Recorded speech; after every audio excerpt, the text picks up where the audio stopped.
오늘의 일발장전 시작합니다. 일발장전의 두 기둥이죠. 최고의 주식 전문가 두 분과 함께합니다. 김영민, 김준호 MBN 골드매니저 모셨습니다. 안녕하십니까? 반갑습니다. 자, 연휴가 지나고 시작이 되는데 뉴스를 이거 속보를 먼저 보고 의약품 봐야 될 것 같아요. 조금 전이었습니다. 트럼프 대통령이 8일과 9일쯤에 세상을 놀라킬 긍정적인 뉴스가 있다. 이게 뭡니까?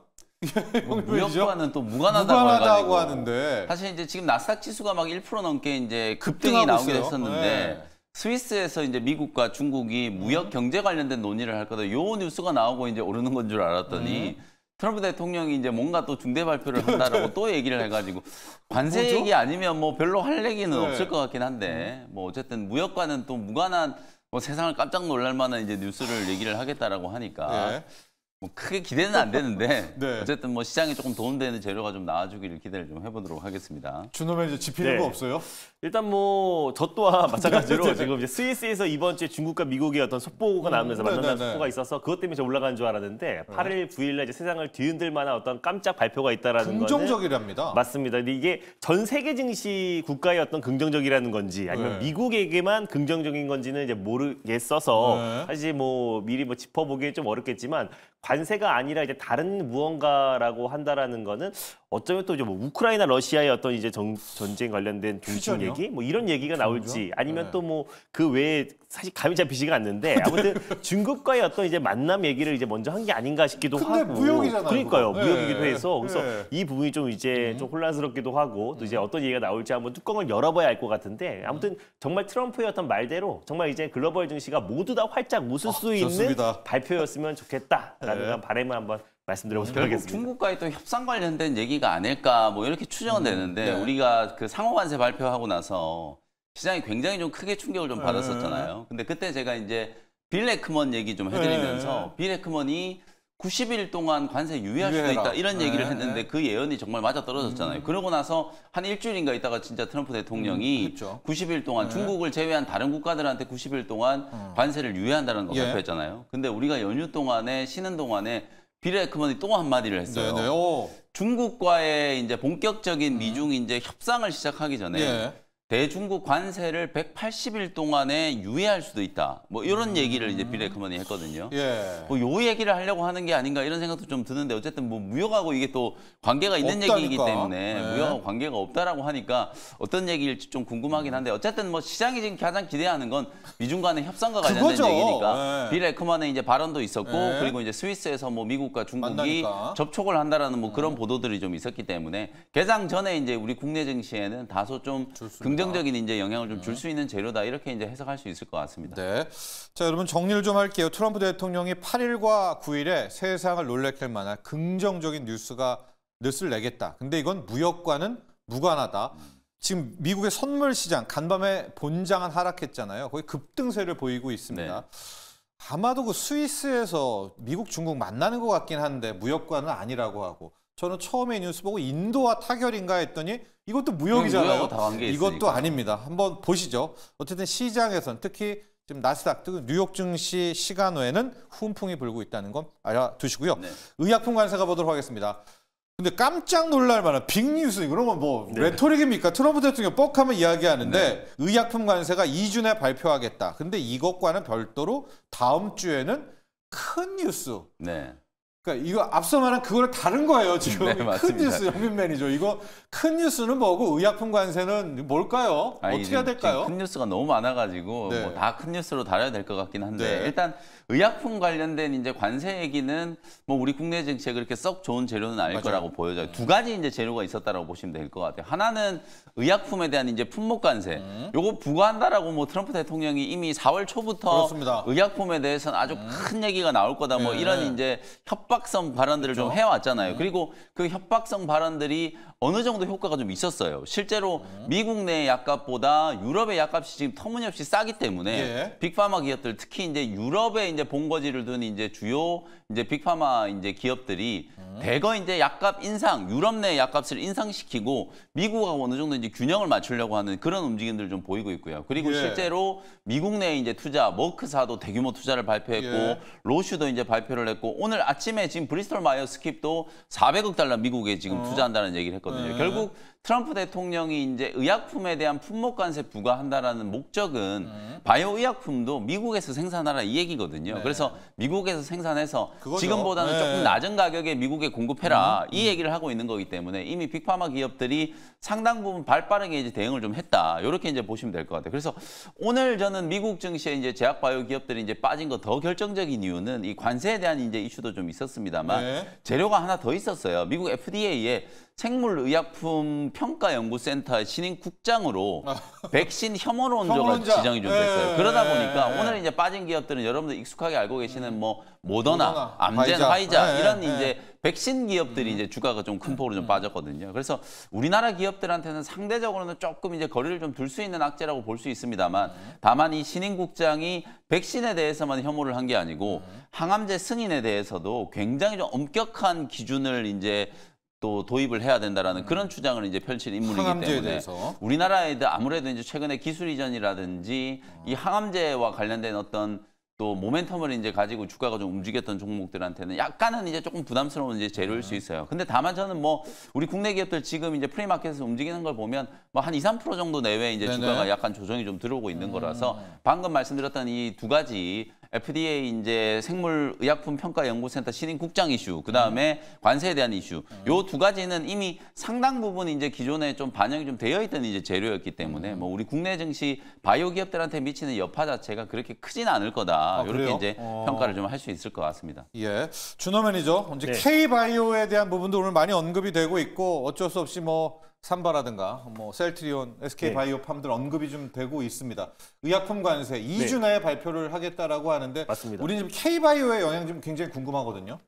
일단은 뭐 2주 안에 이제 정말 큰 발표가 있다라고 했고 이미 뭐 예고했던 부분인데 사실 뭐 결국의 핵심은 이제 FDA에서 이제 자국 내에서 이제 생산 시설을 구축하는 데 있어서 승인 시간을 단축한다는 거에 행정 소명을 냈잖아요. 그러니까 미국으로 와라. 맞습니다. 네. 의약품을 이제 수입하기 싫고 이제 우리가 스스로 생산할 수 있어야 된다. 그래서 미국 내에서 생산하는 기업들은 결국 이제 관세 면제 혜택을 받을 가능성도 굉장히 높게 점쳐지고 있고 결국 이제 포커싱이 결국 약값을 인하하는 게 가장 이제 핵심이다 보니까 다시 한번 미국 현지 내에서 생산을 하고 있는 바이오 시밀러 기업들은 그래도 선별적인 어떤 이제 수혜가 충분히 예상되지 않을까 보고 있습니다. 그래서 전반적인 이제 K 바이오뿐만 아니라 지금 이제 미국에 상장되어 있는 이제 바이오 기업들도 전반적인 어떤 약세를 보여주긴 했지만은 일단 뭐 당연히 이제 의약품 관세 2주 안에 발표한다고 했기 때문에 불확실성으로 인해서 전반적으로 이제 제약 바이오 섹터의 어떤 투심은 오늘도요? 조금 악화될 수는 있겠지만 결국 이제 발표가 뚜껑을 열리고 나서는 오히려 미국 현지 내에서 생산하고 있는 특히 바이오 시밀러 기업들 중심으로는 수혜를 받지 않을까. 1기 때도 사실 이제 뭐 셀트리온을 필두로 한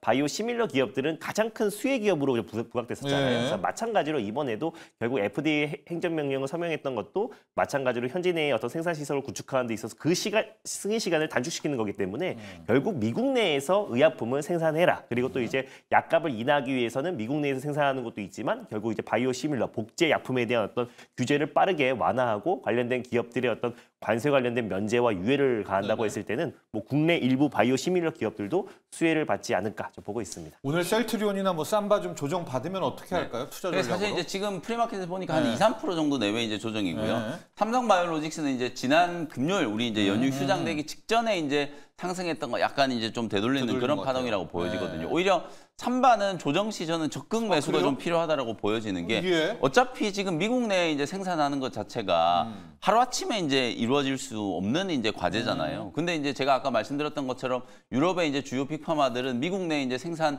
현지 공장 이제 투자를 대규모로 이제 발표들을 하고 있는데 그 공장 짓는 게 뭐 한두 달 안에 지을 수 있는 게 아니기 때문에 중국에서 이제 바이오 의약품 생산하는 거 이제 배제하고 나면 사실상 뭐 대안이 될 수 있는 건 또 우리나라밖에 없다라고 볼 수 있기 때문에 삼성바이오로직스가 오히려 저는 반사 수혜를 입을 수 있는 가장 대표적인 이제 기업이라고 보는 거고 그다음에 셀트리온이라든지 여러 기업들이 이미 또 현지화 전략으로 대비가 상당 부분 좀 되어 있는 상황이에요. 지난 한 2, 3개월 동안에 반도체, 자동차, 의약품 이 세 가지에 대해서는 품목 관세에 대한 이제 우려가 굉장히 좀 강했었잖아요. 반영돼 있다. 네, 이미 주가에는 이런 이제 악재들이 상당 부분 다 선반영이 좀 되어 있다라고 보여지기 때문에 오히려 이제 오늘 오늘 불거진 요 악재 때문에 주가가 2, 3% 정도 좀 조정 좀 받는다면 오히려 악재가 우리가 좀 다 나오고 나면 오히려 이제 악재 소멸이다 이렇게 이제 해석들을 많이 하잖아요. 저는 그런 국면이 이제 나올 수 있다라고 보고 오히려. 의약품에 대한 이제 품목 관세 리스크도 상당 부분 이제 주가에는 다 좀 녹아 있는 재료다 이렇게 이제 정리를 해야 될 것 같습니다. 네. 2주 내에 의약품 관세가 나오고 다음 주에는 네. 의약품의 큰 뉴스. 네. 그러니까 이거 앞서 말한 그거랑 또 다른 큰 뉴스거든요. 네. 다음 주 큰 뉴스 보고 한번 들어가 볼까요? 뭐 네. 삼바라든가 다음 네, 주 큰 뉴스. 큰 뉴스가 뭘지 모르지, 조심스럽게 아무도 예상을 몰라요. 해보면 결국 네. 투자 얘기일 것 같아요. 지금 네. 많은 들어와라? 이제 의약품 기업들이 네. 유럽의 이제 빅파마들이 미국의 이제 투자 계획들을 다 발표를 하고 있기 때문에 그걸 이제 묶어서 보면 아마 수천억 달러 정도 이제 규모가 될 것 그러니까. 같거든요. 그걸 이제 묶어서 아마 미국 기업들이 자화자찬? 우리나라에 이제 투자한다 네. 이런 얘기를 또 하지 않을까. 뭐 그런 이제 예상을 좀 해볼 수 있을 것 같습니다. 알겠습니다. 자, 의약품 관세 불확실성 2주입니다. 아마 우리 두 분의 전문가는 그래도 쪼개서 네. 한번 좀 삼바 오히려 이런 것들에서 좀 재료를 찾아보자. 또 이런 조언해 주셨고요. 영민 매니저, 네. 일발로 오늘 출발해 보죠. 네, 오늘 일발 종목은 또 이제 변압기 관련된 종목, 전력 인프라 예. 관련된 수혜주 하나를 또 소개를 좀 해드리도록 하겠습니다. 산일전기라는 종목을 예. 오늘 이제 한번 공략을 해보도록 할 텐데요. 최근에 제가 이제 전력 인프라, 뭐 원전 이런 이제 에너지 관련된 종목들 많이 좀 강조를 좀 해드리고 있는데. 어쨌든 지난 금요일 날도 우리 국내 증시에서 HD 현대일렉트릭, LS일렉트릭, 효성중공업 이런 전력 인프라 관련된 종목들이 좀 강했죠.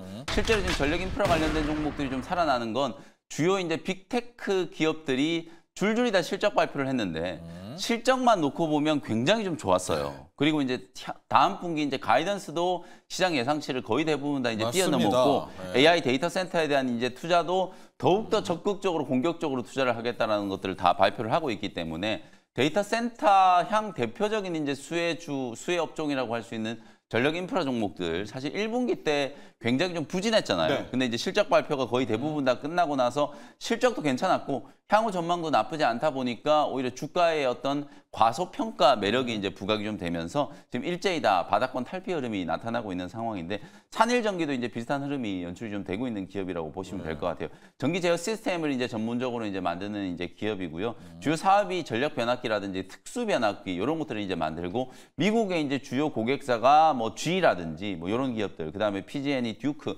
이런 이제 신규 고객들을 이제 대고 확보를 해서 2023년부터 사실은 실적이 굉장히 좀 가파르게 성장을 좀 하고 있는 기업이라고 이제 보시면 될 것 같습니다. 2024년 연말 기준으로 지금 현재 수주 잔고가 4,200억 원 정도. 이게 흐름이 거의 조선업종하고 비슷하다고 그렇네요. 보시면 돼요. 네. 중장기 이제 이 수주 사이클이 시작되고 있는 단계고 2022년, 2023년부터 이제 시작되면서 본격적인 이제 성장세가 작년 그리고 이제 올해 구가가 좀 될 걸로 예상이 좀 되고 있고 이런 실적 성장세에 이제 대비를 하기 위해서 생산 캐파도 거의 올해 이제 3천억 원 이상 이제 추가를 해서 생산 캐파를 좀 늘리려고 하고 있고 특히 특수 변압기 쪽이 이게 마진이 굉장히 좀 좋은데요. 이건 뭔가요? 네, 이 이건 특수 뭐야? 변압기 쪽이 사실 이제 매출이 1,000억 정도 이제 넘어간다라고 하는데 소위 말해서 이런 거예요. 이제 우리가 변압기가 네. 이게 뭐 가격이 뭐 판매를 해봤자 남아봤자 뭐 얼마나 남겠는가 이렇게 얘기들 많이 하잖아요. 근데 이 특수 변압기 같은 경우에는 미국 전력기기 쪽으로 다이렉트로 이제 수출을 좀 하고 있는 품목들이고 실제로 이제 데이터 센터라든지 제가 이제 계속 강조해드리는 것처럼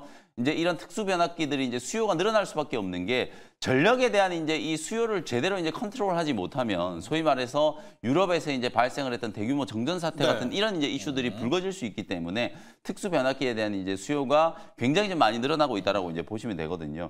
실제로 지금 1분기 때 실적만 놓고 보면 매출액이 988억 원에 영업이익이 375억이었어요. 실적도 굉장히 좋았는데 OPM이 거의 38%.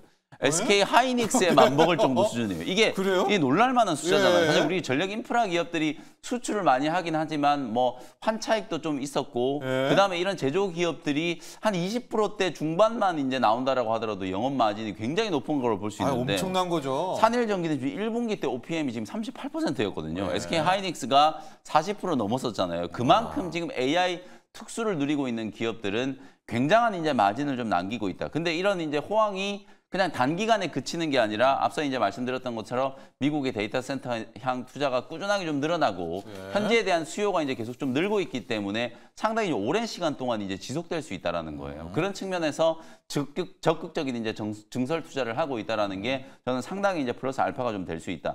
실제로 이제 트럼프 대통령이 이제 취임을 하면서 가장 먼저 시행했던 게 이제 관세 정책 이전에 이민자를 추방하는 거였잖아요. 근데 이 이민자 추방이 어떤 이제 나비 효과를 좀 만드냐면 미국 현재 전력 인프라 기업들이 안 그래도 지금 뭐 해외에서 이제 수출 비중이 좀 높은데 인력까지도 지금 불법 이민자들 다 추방을 해버리다 보니까 사실상 이제 고용하는 것도 굉장히 좀 타이트하대요. 그래서 인건비도 많이 늘어나고 그러면서 이제 변압기 가격이 상승하고 쇼티지가 이제 가속화되다 보니까 해외에서 오히려 수입하는 물량들이 더 늘어나고 있다는 거예요. 그래서 우리나라 이제 국내 기업들이 이 부분에 대한 이제 이민자들 추방한 거, 노동시장이 굉장히 좀 타이트해지고 있다는 거에 대한 이제 수혜도 같이 지금 입을 수 있는 상황이기 때문에 저는 지난 이제 주말에 발표됐던 이제 고용 보고서를 보고 전력 인프라 관련된 종목들 좀 또 갈 수도 있겠구나. 에너지 쪽에 있어서 굉장히 이제 조금 또 긍정적인 이제 재료가 좀 될 수 있겠구나 이런 생각도 좀 했었거든요.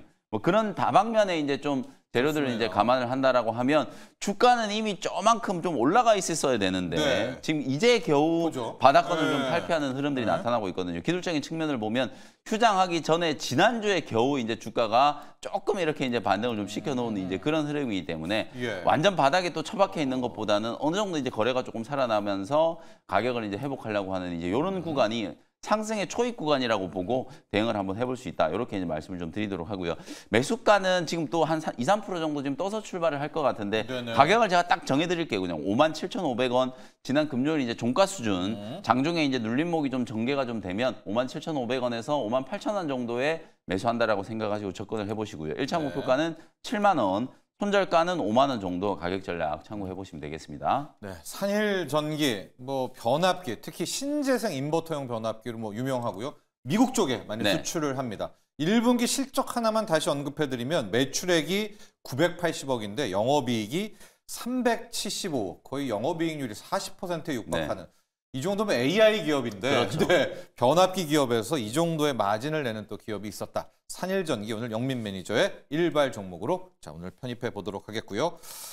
준호 매니저와는 이 이슈를 시작해야 되겠습니다. 지금 마음이 굉장히 무겁고요. 이미 프리마켓에서 반응을 하고 있는데 K원전에 대한 이야기입니다. 자, 체코 법원이 딴지를 걸었습니다. 지금 우리 팀이 다 서명하러 갔는데 서명 하루 전에 프랑스 전력공사 EDF의 행정소송을 손을 들어주면서 이 결과 나올 때까지는 서명하지 말아라. 이렇게 결론을 냈네요. 맞습니다. 사실 미리 말하던가 아니면 왜냐면 이제 우리 장관급 그리고 또 이제 기업인들이 다 이미 체코로 넘어간 상태에서 이제 하루 지금 서명식, 이제 한국수력원자력과 또 이제 체코의 전력공사의 서명식을 하루 앞둔 시점에서 갑작스럽게 이제 체코의 이제 지방법원 브루노 법원에서 일단 이제 프랑스 전력공사의 이제 이의 제기가 마무리되기 전까지는 사실상 이제 서명 중지 명령이 내렸습니다. 그래서 오늘 관련 종목들이 좀 밀릴 것 같은데, 그러니까 실제로 이제 무산된 거는 아니고 이제 사실상 이제 연기가 됐다라고 해석하는 게 빠를 것 같아요. 근데 다만 연기가 되는데 이게 2개월이 걸릴지 또 이제 일각에서는 막 내년 상반기까지도 연기가 될 가능성도 높다. 왜냐면 이게 법정 소송이 언제까지 이어질지도 모르고 또 프랑스 전력공사에서 또 항소를 한다고 했을 때는 이게 좀 끝나지 않은 또 법정 분쟁이라는 게 사실 뭐 한 달, 두 달 안에 끝낼 수 있는 부분이 아니기 때문에 실제로 우리는 5월 7일 날 이미 뭐 서명이 될 것이다, 최종 승인이 될 것이라는 기대감이 한껏 있었었는데 오늘인데요. 네, 맞습니다. 관련 종목들의 어떤 도전과 또 그리고 불확실성은 좀 당분간은 이어지지 않을까 좀 보고 있습니다. 그래서 이번에 체코 원전 수주의 의미가 굉장히 컸던 게 체코에서 원전 수주가 되면은 또 유럽 쪽에서 기다리고 있는 또 이제 추가 수주에 대한 기대감도 굉장히 컸었고 중동 쪽의 어떤 수주 기대감도 굉장히 컸었는데 그러니까 항상 또 이제 서명을 앞둔 시점에서의 어떤 이제 불확실성이 컸었고 또 국내 증시가 좀 어려웠던 게 실제로 또 이제 서명이 된다고 하더라도 세론이 나왔었던 부분도 분명히 있었고요. 또 이제 만약에 이게 과정에서 노이즈와 또 약간의 연기와 이런 게 나와버리면은 관련 종목들의 일제에도 급락이 나올 수 있는 부분이다 보니까. 근데 다만 원전 섹터가 이번에 한번 크게 조정이 나와준다고 했을 때는 오히려 또 신규 매수의 기회도 분명히 될 수가 있는 게 결국에 저는 이제 체코 특히 이제 가격적인 매력과 가성비를 앞세운 우리 또 이제 한수원의 또 이제 어떤 그런 부분들을 결국 체코의 정부에서도 뭐 이 부분은 별로 문제가 없다라고 언급을 하긴 했어요. 다만 이제 체코와 또 이제 프랑스의 어떤 관계도 분명히 있기 때문에 이제 프랑스 전력공사의 어떤 이의 제기가 마무리되기 전까지 이거를 서명해버리면은 나중에 이제 막 프랑스가 승소한다고 하더라도 결국에 다시 한번 이제 그 혜택을 못 받을 되돌리니까. 되돌릴 수가 없는 거기 때문에 결국 이제 그 서명 관련된 어떤 중지 명령이 내는 게 아닌가 보고 있습니다. 그러니까 우리 입장에서 굉장히 좀 안타깝고 좀 속상한 일이긴 한데 일단은 뭐 우리가 이제 신규 매수의 관점으로 본다고 했을 때는 오히려 이번에 원전 종목들이 일찍이 좀 급락이 나온다고 했을 때는 네. 오히려 또 매수 기회도 충분히 되지 않을까 좀 보고 있습니다. 다만 그 시기가 좀 빠른 시일 내에 좀 일단락됐으면 좋겠는데 이게 또 법정 분쟁이 또 장기화되기 시작하면은 또 리스크가 좀 이어질 수도 있다라는 걸 우리가 좀 참고할 필요가 있다고 좀 보고 있고요. 그래서 네. 항상 이 서명 바로 직전에 이런 일들이 좀 벌어지다 보니까 좀 속상하고 좀 답답한 마음이 분명히 있지만은 오히려 신규 매수의 관점은 충분히 좀 유효하다고 보고 있습니다. 두산에너비 지금 화면에도 나왔는데 네. 가격 전략 한 번만 좀 봐주시죠. 왜냐하면 이게 이제 그동안 또 많이 올랐단 말입니다. 네, 그러니까 맞습니다. 어느 정도까지 되돌림이 나올지에 대한 관심도 큰 것 같아요. 일단은 두산에너빌리티 그리고 또 이제 최근에 뭐 BHI, 뭐 한전기술 네, 같은 기업들이 있었는데. 대표적인 원전 수주 네. 기대감으로 이제 올랐던 기업들인데 이제 최고 대장이니까. 맞습니다. 근데 오늘 만약에 저는 추가적인 하락이 나와줘서 지금 시간에서 한 10% 이상의 10%. 급락세가 연출되고 있는데 사실 이제 체코 수주 기대감으로 올랐던 부분보다 또 두산에너빌리티 같은 경우는 또 SMR에 있었죠. 대한 기대감이 섞여 있어요. 네, 맞습니다. 네. 충분히 반영이 됐는데 저는 어차피 AI발 어떤 전력난에 이제 그 게임 체인저 역할을 할 수 있는 거는 저는 SMR이라고 보고 있기 때문에 오히려 지금 이 조정을 이용해서 신규 매수의 관점으로 보자라고 말씀드렸던 거고 두산에너빌리티도 지금 신고가 부근이었고 네. 또 그리고 이제 BHI 같은 경우도 신고가 랠리가 네. 이어졌던 상황이라서 오히려 SMR과 그리고 이제 체코 원전 수주에 대한 기대감. 근데 오히려 저 중간중간에 체코 원전 승인 또 그리고 체코 정부 차원에서도 5월 7일에 최종 승인을 할 것이다라고 발표가 나왔을 때도 오히려 당일 갭상승 나온 이후에 오히려 세론이 나와버렸어요. 그러니까 그 기대감은 주가에 어느 정도는 좀 반영이 됐다라고 좀 보고 있고 그래서 오늘 또 그리고 한 단기간적으로 오히려 원전 섹터들이 어떤 투심이 좀 악화되고 또 이제 어떤 차익 매물이 좀 출회되면서 조정이 나와준다고 했을 때는 오히려 두산에너빌리티를 필두로 한 팀코리아 기업들은 또 SMR 관련된 모멘텀도 충분히 살아있기 때문에 그래서 가격적인 매력이 오히려 좀 생겼다라고 좀 판단되고 있습니다. 그래서 두산에너빌리티가 이제 추가적으로 10% 정도 하락이 나와준다고 했을 때는 한 25,000원대, 24,000원대까지 조정이 나와준다고 판단이 되는데 그럼 최근에 25,000원 약간 깨졌어요. 맞습니다. 네. 그럼 최근에 체코 원전 수주에 대한 기대감으로 상승했던 부분들이 좀 상당 부분은 좀 반납해 있는 상태이고 그리고 원전 관련해서 이제 막 적극적으로 저가 매수가 유입되기에는 조금 시간이 좀 필요하다라고 보고 있어서 오히려 시장 여파로 어떤 추가적인 하락이 나와준다고 했을 때는 SMR 기대감만으로도 충분히 21,000원, 22,000원 부근대에서는 신규 매수의 관점 접근 유효하다라고 좀 보고 있고요. 또 이 과정에서 또 체코 정부 차원에서 어떤 달래기 발언과 또 그리고 어떤 이제 빠른 시일 내에 조속히 마무리된다라는 어떤 보도가 나오면은 또 급반등이 나올 수 있는 거기 때문에 22,000원, 23,000원 부근대에서 신규 매수는 23,000원대. 유효하지 않을까 보고 있습니다. 자, 여러분들이 프랑스 EDF가 좀 야비하다고 해야 될까요? 어떤 이야기까지 했냐면 이번에 행정소송이 이제 2심인데 프랑스도 이거잖아요. 이거 자기네가 지더라도 항소를 하겠다. 최고 행정법원 소송에. 그러니까 이제 준호매도 얘기했지만은 6개월이 될지 항소까지 한다면 1년이 될지 이게 꽤 장기간이란 말입니다. 영민 매니저. 그래서 K원전이 좀 오늘 걱정이 되는데 K원전은 두 가지가 좀 섞여 있었어요. 네. 체코 원전과 SMR. 그렇죠. 이거를 주가에 나누기도 좀 힘들어 보이고 대응을 어떻게 해야 될까요? 그게 이제 두 개가 섞여 있긴 한데요. 섞여 있어요. 어쨌든 뭐 우리가 주식 투자 하다 보면 참 이제 묘하다라는 이제 그런 이제 느낌을 좀 받을 묘하다? 때가 많은데 예. 지난 금요일 날 이미 5월 7일 날 이제 본계약이 체결이 될 거다라는 뉴스가 나왔을 때 대부분 종목들이 다 세론이 돼버렸잖아요. 그래서 아니 이제 본계약 체결을 앞두고 있는데 세론이 너무 좀 과도한 거 아닌가 이런 생각을 좀 했는데 결과적으로 이제 이런 악재가 이제 나온 거거든요. 실제로 지금 한수원 사장은 체코 현지에 이제 도착을 했고 네. 안덕근 산자부 장관 같은 경우 지금 비행기 타고 비행기예요. 가고 있다가 지금 이 소식이 네. 나왔었거든요. 그러다 보니까 아무래도 이게 우리나라가 지금 대통령도 없고 총리도 없고 경제부총리도 없고 이런 리더십 부재 때문에 또 좀 서러움을 받는 게 아닌가 이런 약간 억울함도 좀 들고 말씀하셨던 것처럼 이게 이제 사인을 하루 앞두고 이제 법원에서 이제 이런 결정을 내렸다는 것 자체가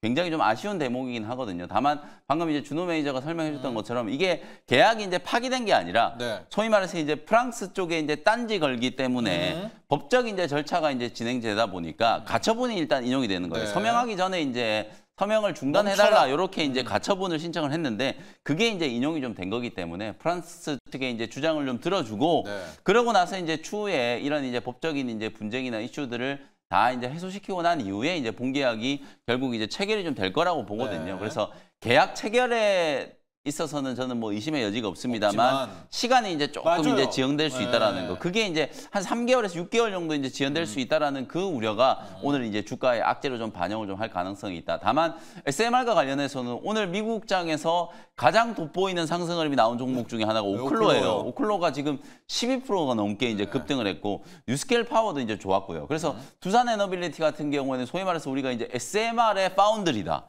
우리가 이제 반도체 파운드리가 있는 것처럼 SMR 쪽도 향후에는 이제 파운드리 역할을 하는 기자재나 이제 기계 장치 이런 것들을 이제 대규모로 이제 공급할 수 있는 전 세계 거의 유일한 기업이라고 이제 볼 수 있기 때문에 두산 에너빌리티는 SMR과 관련된 이제 프리미엄도 우리가 분명히 좀 생각을 좀 해야 된다. 그래서 저 역시도 오늘 만약에 두산 에너빌리티가 이렇게 10%가 넘게 급락을 좀 한다라고 하면 한 24,000원대에는 좀 분할 매수 관점으로 좀 대응을 좀 해봐도 되지 않을까. 왜냐하면 SMR 이슈도 우리가 절대 좀 놓쳐서는 안 되거든요. 미국의 지금 전력 인프라라든지 국내 이제 전력 인프라 종목들도 이제 살아나고 있는 게 결국은 AI 데이터 센터에 대한 이제 집중적인 어떤 투자 이슈가 다시 좀 살아나고 있다라고 볼 수 있기 때문에 거기에도 이제 편승할 수 있는 이슈가 바로 SMR이라고 볼 수 있거든요. 그래서 두산 에너빌리티 정도는 대장주 역할을 또 했던 종목이기 때문에 24,000원대까지 오늘 조정이 조금 들어온다면 매수 관점으로 충분히 한번 대응을 좀 해봐야 되지 않을까 이렇게 말씀을 좀 드리겠습니다. 네, 자 K 원전 이슈까지 정리를 해봤고요. 주말 연휴, 뭐 지난 연휴 동안에 가장 떠들썩한 건 역시 환율에 대한 이슈였습니다. 조금 있다가 뭐 왜 누가 달러를 팔았는가 이건 자세히 분석해 볼 텐데 결과적으로 자, 영민 준호 매니저 원화 강세가 나왔고 역외 환율을 보고 깜짝 놀랐어요. 맞습니다. 1,360원대. 어쨌거나 오늘 원화 강세 수혜주들 뭐 봐야죠. 네. 사실 이제 원화 강세라기보다 아시아 통화 강세. 통화가 강세를 보였던 거고 특히 뭐 대만의 이제 보험사들이 이제 어떤 이제 해지 형태로 이제 그 달러를 많이 달러 매도를 했는데 그런 영향으로 이제 대만이 거의 이틀 만에 거의 10% 이상 환율이 급락이 나왔고 또 이제 우리 또한 마찬가지로 같이 영향을 좀 받았다. 지금 화면에 저건 약간 전날 환율이어가지고 맞습니다. 지금 1,300원대입니다. 네, 맞습니다. 1,370원 정도 수준까지 지금 조정이 나와준 상태인데 사실 뭐 2년 5개월 만에 어떤 역대급 이제 하락이 나와준 상태고 결국에 이제 원화 강세가 우리나라 경제가 너무 좋아서 원화 강세가 나온 게 아니라 이제 뭐 대만의 어떤 보험사들이 뭐 대거 즉 달러를 이제 매각하면서 같이 이제 아시아 통화가 같이 좀 강세를 좀 보여주고 있다. 거기에다가 이제 플러스로 또 이제 미국과 중국 간의 어떤 이제 관세가 조금 완화되고 있는 부분들 이런 부분들도 같이 좀 영향을 받지 않았나라고 좀 보고 있는데 뭐 결국에 원화 우리가 이제 수출 중심의 국가다 보니까 우리 국내 증시도 약간 영향을 받을 수가 있고 특히 이제 원화 강세 관련 종목들은 같이 좀 수혜를 받을 수가 있는데 아무래도 좀 수입 의존도가 컸던 산업들 뭐 예를 들어 뭐 철강이라든지 또 그리고 또 이제 뭐 원유 유틸리티 관련된 섹터들이 좀 수혜를 받을 수가 있고요. 또 이제 여행 관련해서 가뜩이나 지금 이제 강달러 기조가 좀 이어지다 보니까 아무래도 이제 여행주들도 같이 최근에 한알령 해제 기대감까지 같이 맞물리면서 수혜를 좀 받을 수 있다라고 좀 보고 있습니다. 그 중에서 저는 좀 이제 뭐 탑픽을 하나 꼽자면은 뭐 그래도 유틸리티 그 안에서 좀 수입 의존도가 컸었던 철강 섹터들. 뭐 철강은 이미 이제 관세도 이미 두들겨 맞은 상태이기도 하고요. 악재가 충분히 반영된 상태에서 실제로 좀 최근에 알래스카 LNG 프로젝트 관련된 수혜로도 같이 좀 맞물릴 수가 있는 상태다 보니까 오히려 또 이제 원화 강세 기조가 당분간 좀 이어진다라고 했을 때는 결국 수입 의존도가 컸던 철강주들이 좀 수혜를 더 같이 받지 않을까. 그래서 그 안에서 미국 현지에서 이제 생산하고 있는 뭐 넥스틸 같은 기업은 결국 이제 알래스카 프로젝트 또 이제 7월 달에 우리가 또 협상을 또 앞두고 있는 시점이기도 하잖아요. 그래서 거기서 가장 우리의 협상 카드 중에 핵심이 알래스카 LNG 프로젝트고 그래서 철강주들은 이미 악재가 충분히 주가에는 선 반영되어 있고 20% 고유 관세가 이미 부과가 되어 있는 상태다 보니까 악재는 반영된 상태에서 원화 강세에 대한 어떤 이제 새로운 트리거가 또 생긴 상태라서 이제 철강 섹터들도 좀 관심을 좀 가질 필요가 있지 않을까 좀 보고 있습니다. 대한항공은요? 대한항공 지금 프리마켓에서 맞습니다. 거의 한 4% 가까이 3.5% 거의 공식 아닙니까? 대한항공. 맞습니다. 대한항공 같은 경우도 마찬가지로 원화 강세도 최대 수혜 섹터이기도 하고 당연히 이제 우리가 이제 원화가 강세가 되면은 그동안 이제 여행 또 항공료가 굉장히 또 비쌌잖아요. 그래서 오히려 또 이제 항공 그 수요가 증가할 수 있을 것이라는 기대감도 굉장히 높아지면서 뭐 대한항공도 당연히 올라가는 건데 실제로 이 부분이 좀 단기적으로 좀 빠르게 안정을 찾을 수 있다라는 해석도 굉장히 높아요. 그래서 이게 어떻게 보면은 우리가 지금 경제가 지금 빠르게 경제 데이터가 좋아져서 실제로 원화 강세가 아니기 때문에 때문에 일단 수급적인 요인으로 인한 어떤 이제 원화 강세를 보였던 부분이라 오히려 좀 빠르게 안정을 찾을 수 있고 다만 이제 이 이후에 뭐 금리라든지 아니면 또 중국과의 어떤 미국의 어떤 그 무역 분쟁이 좀 완화가 되든지 이런 부분들이 당분간은 이제 원화 강세 기조가 좀 이어질 수 있다라는 기대감이 오늘 좀 적용될 가능성이 높고요. 공시처럼 특히 항공 또 여행 관련된 섹터들은 같이 좀 영향을 받지 않을까. 그래서 상기적인 기업이 당연히 대한항공이다 보니까 지금 3.8% 정도 지금 시간에서 좀 상승 흐름이 나주고 있는데요. 뭐 오히려 무리하게 좀 추격 매수하기보다는 뭐 중장기적으로 변동성은 굉장히 좀 커질 것이다. 그래서 1,400원대 부근대에서 변동성은 앞으로 계속 확대될 가능성이 높기 때문에 앞으로 이제 계속해서 이 원화 강세 기조가 이어질 거라는 거에 베팅하기보다는 좀 우리가 좀 추이를 좀 지켜볼 필요가 있지 않을까 보고 있습니다. 자, 지금 대한항공, 제주항공, 진에어 항공주들이 일단은 달리고 있습니다. 영민 매니저한테는 원화 강세 때문에 외국인들 8개월 연속 순매도고 이제 5월, 9개월이 왔잖아요. 우리가 늘 말했던 게 또 영민 매니저 얘기했던 게 원화 강세 오면 외국인들 이제 매도 주춤할까, 매수로 돌아설까 하나와 오늘의 또 원화 강세 탑픽 두 개 볼까요? 어쨌든 이제 대만 달러가 이제 급등을 한 건 달러 가치가 이제 이렇게 치솟은 이유가 미국이 이제 아시아 주요 국가들하고 이제 협상을 할 때 상대국의 이제 통화 가치를 평가 절상을 시켜서 달러 가치를 이제 떨어뜨리려고 하는 거예요. 그게 결국은 미국의 이제 물가에는 유리한 이제 상황이 되기 때문에 그래서 아까 우리가 초반에 다뤘던 것처럼 뭐 이틀 있다가 깜짝 놀랄 만한 뭐 얘기 나온다고 한 게 뭐 플라자 합의 같은 그런 이제 통화 합의와 관련된 그런 뉴스는 아니겠죠. 사실 우리나라는 뭐 전혀 지금 뭐 통화 정책과 관련해서는 얘기를 하질 않았기 때문에 그것도 아닌 것 같은데 어쨌든 아시아 주요국 이제 통화 자체가 사실 그 동안에 달러가 워낙 강해서 좀 평가 절하되어 있던 부분들이 분명히 좀 있었기 때문에 이제 그런 부분들이 해소되는 국면에서 이제 원달러 환율이 이제 급락을 했다. 원화가 이제 굉장히 좀 강세를 띠고 있다. 이렇게 이제 볼 수 있을 것 같아요. 다만 저는 어쨌든 어떤 경로든 간에 상방이든 하방이든 환율이 이렇게 너무 급변동을 하는 건 그렇게 썩 좋지는 않다라고 보거든요. 하지만 그럼에도 불구하고 중장기 관점에서 이제 환율이 1,400원 아래로 이제 떨어질 수 있는 가능성은 저는 굉장히 좀 높아졌다라고 보고 그런 측면에서 우리 외국인들의 이제 수급이 한 9개월 만에 순매수로 전환될 수 있는 가능성 5월 달에 주식을 팔고 떠날 게 아니라 우리 국내 증시는 오히려 원화 강세에 한번 배팅을 좀 해봐야 되는 게 아닌가 이런 생각이 조금 들거든요. 그래서 저는 오히려 원화 강세의 대표적인 수혜주는 반도체다. 역발상적으로 반도체는 수출주기 때문에 사실은 이제 환율이 좀 떨어지면 또 환 차선에 대한 약간의 좀 우려가 좀 있습니다만 외국인들 매수가 우리 국내 증시로 들어온다라고 했을 때는 가장 먼저 이제 살 수 있는 업종도 반도체 업종이라고 보기 때문에 그 부분에 대한 힌트를 우리가 지난 금요일 날 SK 하이닉스 이제 수급을 보면 어느 정도 좀 힌트를 좀 얻을 수 있었다라고 보여지거든요. 그래서 저는 중장기적으로는 외국인들의 이제 매수세가 만약에 이제 환율이 떨어짐으로 인해서 귀환을 하게 된다면 반도체 업종이 이제 가장 수혜를 볼 거라고 봐요. 다만 이제 오늘 뭐 반도체 업종이다 이렇게 이제 얘기하기에는 단기적인 이제 이슈를 좀 감안하는 저는 오늘은 금융주를 이제 보는 게 맞다. 원화 강세의 이제 대표적인 수혜주는 또 금융주일 수밖에 없고 특히나 최근에 증권주, 은행주, 금융지주 회사들 주가가 굉장히 지금 강하게 오르고 있는 상황이기 때문에 또 가만히 생각해 보시면 이 금융지주 회사들 배당을 얼마나 또 많이 줍니까? 실적 굉장히 좀 잘 나오죠.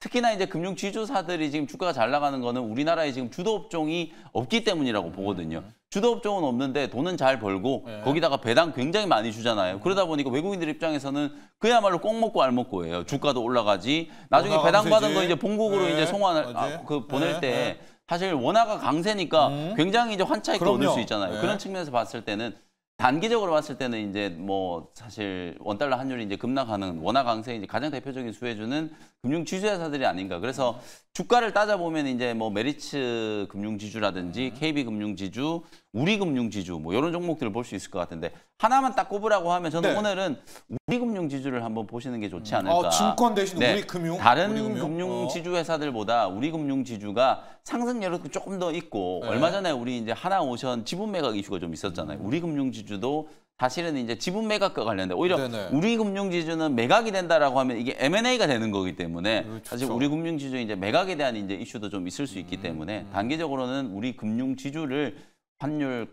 원달러 환율 하락, 그러니까 원화 강세의 수혜주로 한번 이제 주목을 해보시면 좋을 것 같습니다. 좋습니다. 자, 대표적으로 한전, 뭐 대한항공, 여행이 있지만은 영민 매니저는 반도체가 그렇죠. 중기적으로 왜냐하면 이제 외국인이 순매수 들어오는 거고 오늘은 금융주인데 증권은 많이 올랐으니까 네. 우리 금융지주로 네. 일단 가보자. 원화 강세 테마. 자, 부디 오늘 외국인들이 한번 진짜 오늘 한번 좀 순매수로 돌아서주기를 바라면서 짧게 뭐 관전 포인트 연준 5월 FOMC 한번 포인트 잡아보도록 하겠습니다. 약간 김도 빠졌어요. 닉 네. 티밀하우스도 뭐 진짜 뭐 없나 봐요. 고용이 워낙 좋게 나왔고 오늘 맞습니다. 내일 새벽입니다. 파월 의장 어떻게 할까요?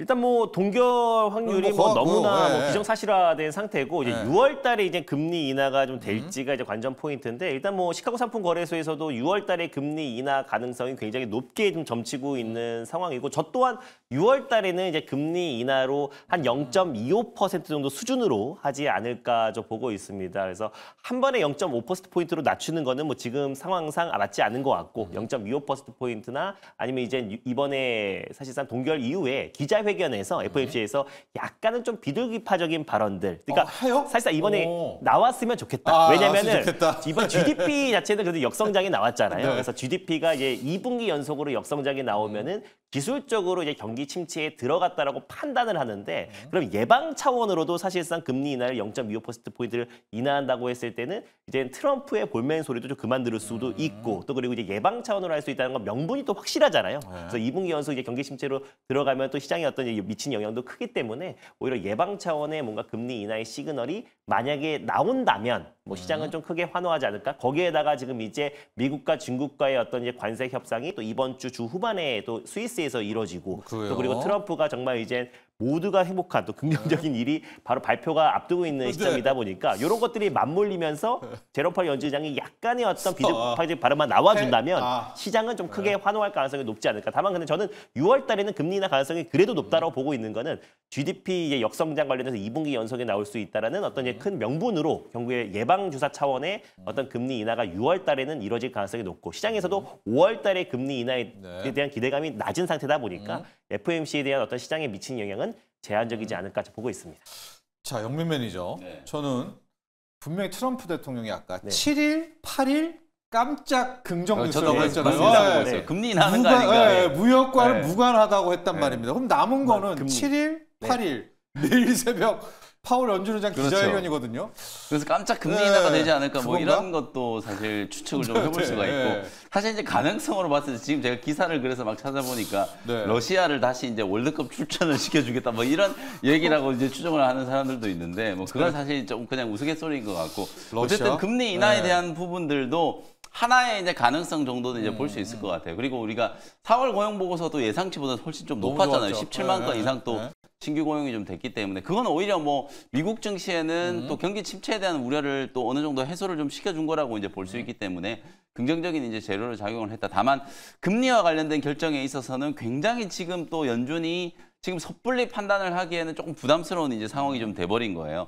그럼에도 불구하고 제가 이제 계속 말씀드리는 게 늦어도 6월 네. 어쨌든 상반기 안에 저는 보험성 이제 금리 인하는 무조건 될 거라고 보고 만약에 5월 FOMC 회의에서 금리 인하가 안 된다라고 하더라도 6월 달에 대한 약간의 힌트 정도는 좀 얻을 수 있지 않을까. 그래서 이제 8일, 9일, 뭐 7일, 8일 뭐가 될지 모르겠으나 매우 이제 큰 발표를 하겠다라고 얘기를 했는데 이게 또 캐나다 카니 총리하고 또 회담이 이때 예정이 좀 되어 있어요. 그래서 캐나다를 뭐 52번째 주로 또 편입을 하려고 그러나 뭐 이런 생각도 좀 할 수 있는데 어쨌든 캐나다 국민들 입장에서는 말도 안 되는 얘기라고 좀 하겠습니다만 멀진 모르겠지만 어쨌든 FOMC 회의에서 좀 저는 긍정적인 얘기가 조금 나와주기를 기대를 좀 해보도록 하겠습니다. 네. 자, 저희가 내일 일발장전 시간에 내일 새벽에 나오게 될 파월 연준 의장의 기자회견 자세하게 여러분께 전해드릴 것을 미리 예고해드리면서 준호 매니저, 네. 일발로 가볼까요? 네, 일단 아무래도 이제 원화 강세 기조가 당분간은 좀 이어질 가능성이 높아서 지금 대한항공이 먼저 들썩거리고 있는데 이제 항공주가 같이 올라가면 영향을 받을 수밖에 없는 여행주 안에서 가장 이제 탑픽 종목으로 롯데관광개발이라는 기업을 오늘 탑픽 종목으로 들고 와봤습니다. 원화 강세로 여행 비용에 대한 부담이 좀 이제 감소가 되고 또 소비 심리가 조금은 회복될 가능성이 높다라고 했을 때 결국 이제 또 여행주들의 어떤 이제 실적 성장에 대한 기대감도 같이 좀 바라볼 수가 있는데 일단 롯데관광개발을 그중에서 탑픽으로 가져온 이유는 아무래도 중국의 최대 여행사인 뉴화청 그룹과 파트너십을 구축한 기업이다 보니까 아무래도 지금 최근에 한한령 해제는 사실 이제 관세와 무관하게 어떤 개별 모멘텀으로 돌아가면서 시세가 분출되고 있잖아요. 그래서 최근에 뭐 푸드 그리고 이제 K-엔터, 뭐 K-팝, 뭐 다양한 이제 한알령 해제 수혜 종목들이 돌아가면서 시세가 분출되고 있는데 결국에 또 이제 뭐 여행 수요가 또 계속 증가하고 한국과 중국 간의 어떤 문화 교류가 계속 이어진다고 했을 때 3분기부터 이제 중국 단체 관광객의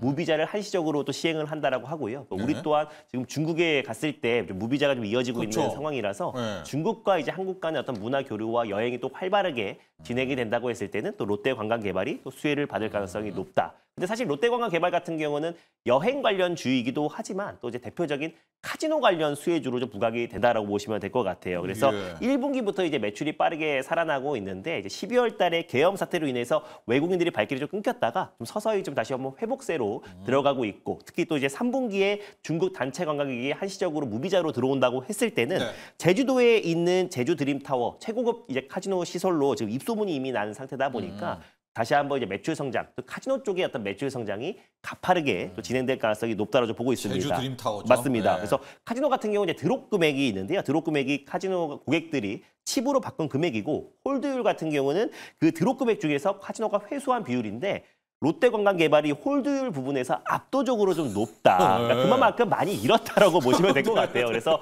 결국에 또 이제 중국 관광객들이 단체로 온다고 했을 때는 또 이제 제주도에 있는 또 이제 제주 드림 타워의 어떤 매출 성장과 카지노 매출도 늘어날 수밖에 없고 또 그리고 또 결국에 또 이제 워낙 강세가 당분간 이어진다고 했을 때는 우리 이제 국내 가뜩이나 지금 이제 워낙 약세에도 불구하고 이번에 추석에 뭐 여행 가보려고 보니까 유럽 쪽은 다 이미 끝났더라고요. 그래서 결국에 안 그래도 여행 수요가 늘어나고 있는 상태인데 워낙 약세로 워낙 강세까지로 이어진다고 했을 때는 여행 비율이 더욱더 늘어날 가능성이 높다라는 관점에서 롯데 관광개발을 가져왔고 특히나 지금 이제 제주 같은 경우는 VIP 위치 활성화가 더욱더 기대가 되고요. 또 중국의 대거 또 단체 관광객들이 3분기부터 유입된다고 했을 때는 앞으로 3분기에 대한 어떤 실적 성장에 대한 기대감도 같이 좀 맞물려서 볼 수가 있다라는 관점에서 롯데 관광개발을 탑픽으로 들고 와봤습니다. 네, 롯데 관광개발 이렇게 보니까 재료 맛집입니다. 기본적으로 한알령 그거 있었고 맞습니다. 이번에 원화 강세 더해지고 카지노까지 맞습니다. 더해지고 있네요.